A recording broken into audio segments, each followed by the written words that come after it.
جب رسول اللہ صلی اللہ علیہ وسلم حوض کوثر پہ ٹھہرے ہوں گے اور آپ دور سے لوگوں کا ہجوم آتے دیکھیں گے، جو وضو کے اعضاء ہیں 5 کلیان، 5 وضو سمبلز، یہ جب روشن چمکتے ہوں گے تو آپ پہچان لگیں کہ یہ تو میری امت کا سائن ہے، وہ آ رہے ہیں۔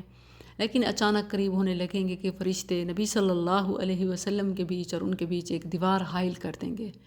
آپ پوچھیں گے کہ انہم من امتی، یہ تو میری امت کے لوگوں میں سے ہیں۔ وہ کہیں گے آپ نہیں جانتے کہ انہوں نے آپ کے بعد کیا کیا، یعنی دین سے ہٹ کے طریقے نکال لیے، بدعتی بنے۔ تو مشرک اور بدعتی یہ میرٹ لسٹ سے نکل جائیں گے، ان کے لیے شفاعت کی نبی کو بھی اجازت نہیں ہوگی۔ خود نبی صلی اللہ علیہ وسلم بد دعا دے رہے ہوں گے، سحقاً سحقاً لمن غیر بعدی، دفع دور جنہوں نے میرے بعد دین کو تبدیل کر دیا، اضافہ کر لیا، اپنی طرف سے راہیں نکال لیں۔